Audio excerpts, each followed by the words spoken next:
In today's economy, some potential home buyers are facing the daunting task of saving for a down payment and are having some difficulty. So I thought I'd put together a video with 5 tips that you can consider to help you save for that down payment and get you ready to buy your first home. All right, let's get started.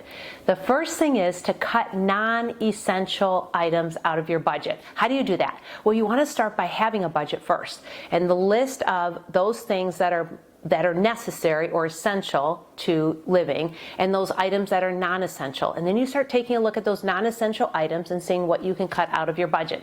On a regular basis, for example, I look at our subscription services, things like working out or my Audible, and I want to make sure on a month-by-month basis that I'm using those items and they're necessary and that we're utilizing them. If I'm not, we're dumping those subscriptions off so that we don't have these monthly bills coming out of our credit card and growing our credit card bill each month. So do things like that. Cut those non-essential costs out. The second thing that you can do is to grocery shop with a list. List and grocery shopping seems like a little bit of a daunting task for some. So also shopping by app, coupon cutting, and looking to buy your items through grocery stores online and then going to pick up your groceries so that you're not browsing the aisles and taking those unnecessary items into your shopping cart. It is still a money savings to cook at home versus eating out where you have to pay for soft drinks and different beverages and tipping, and all that adds up. So shopping with a plan of action for your groceries prevents you from having hundreds of dollars extra in your cart each month. Tip number 3, set up a separate savings account for your down payment. I really like this one. So you can even take your paycheck and say you have a set determined amount that goes into your savings account from your paycheck. You could do that automatically. And then you could put your savings account on a high yield CD or money market. You can look at those options with your bank.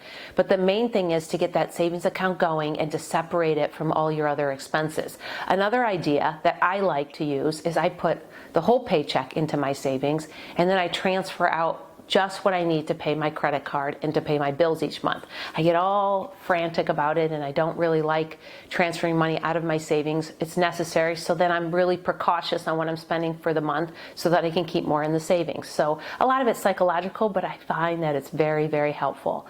So separate that savings account out and get that started today. The fourth thing you can do is start a side hustle. If you're a handy guy or you like walking dogs, maybe you're crafty, you can put those talents to work for just a few hours a week and have a side account that builds for your down payment and have really a joyous experience walking dogs or doing something that you find the most helpful. And you can put those talents to work for you on TaskRabbit, Angie, or Etsy. And the fifth thing is you can get a mortgage with very little low down payment options.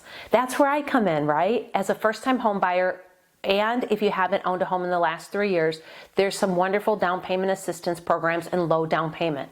You don't need 20% down. You can get away with low down payment options and oftentimes down payment assistance depending on what your annual income is.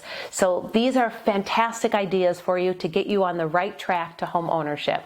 Owning a home, being your own homeowner is such a wonderful experience. I wouldn't trade it for anything, and I hope and look forward to you getting there as well. This is Dawn Connors at Mortgage One, providing you fantastic mortgage solutions.